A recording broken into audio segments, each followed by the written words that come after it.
Sometimes social media sucks, but it doesn't always suck. Just like reality. Reality sucks also, but it doesn't always suck. But the difference between the two has to be made within one's own mind. Or you can be consumed by what is not, and it can overtake you and put you down a path where it seems there's only one way out. Black Mirror is a show I have been hearing about for a couple of years, but a couple of days ago, I watched the second episode of season 5. I had no idea what I was watching besides the title, but as far as substance or what the show offered, I did not know. Per Wikipedia, Black Mirror examines modern society, particularly with regard to the unanticipated consequences of new technologies. Episodes are standalone, usually set in an alternative present or the near future, often with a dark and satirical tone, though some are more experimental and lighter. Now, like I said earlier, I watched the second episode of Black Mirror, and sit tight for a second. The main focus of the story is essentially a guy named Chris lost his wife in a car wreck 3 years ago, and he believes he is at fault for the wreck due to the addictive nature of this social media app. He kidnaps an intern, Jalen, that works for the company and holds him hostage until he talks to the owner of the app, Billy. He finally talks to him and doesn't seem to get any closure for his situation. He still feels at fault for the death of his wife. He was always going to release Jalen. He just always wanted to make sense of an otherwise unfortunate situation. He informs Billy and Jalen that he is going to commit suicide, even after receiving what he demanded. He releases Jalen, but Jalen tries to take the gun away from him to stop him from committing the act, since he was there listening to the struggles and the depression that Chris was portraying.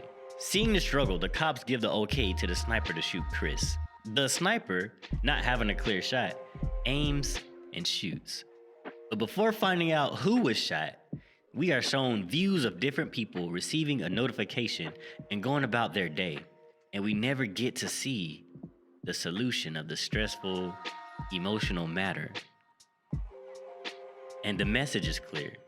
It doesn't matter, not at all, who lived and or who died during the situation. Because in reality, social media has desensitized us to dramatic situations. People's lives are changed forever, and we only see and forget about it in an instance.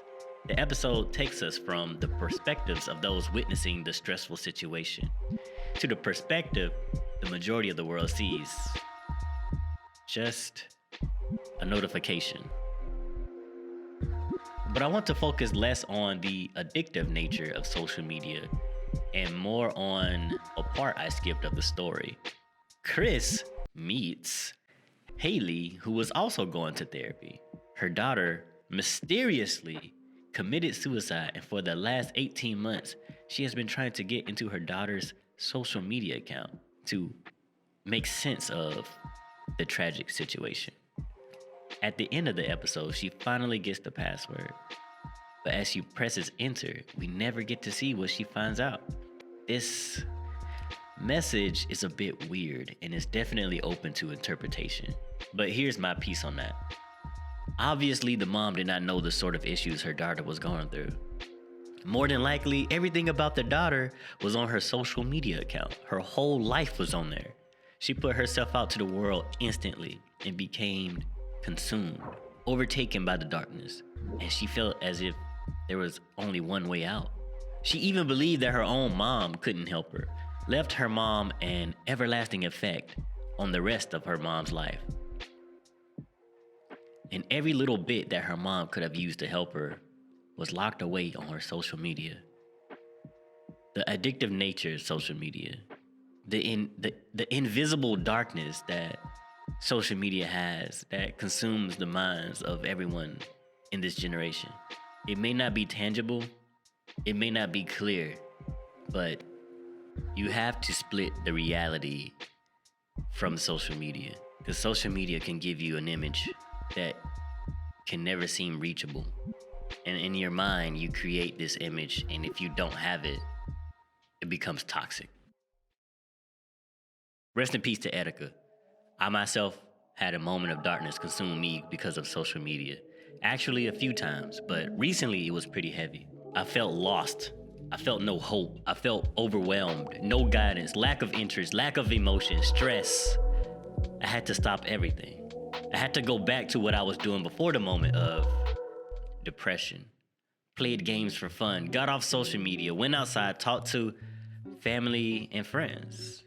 And a conclusion came to me, a personal conclusion no one else could have given me. So those of you who are out there that are in a deep, dark place, mentally struggling, get help. I know it seems like others don't understand, but talk to someone about something you love. Go outside and witness the beauty in nature, the beauty of reality. The world is real. Trees grow, rivers flow, and we all live together. I love all of you. And be sure to share this video with someone who is in need or you believe is in need, because no one is ever alone.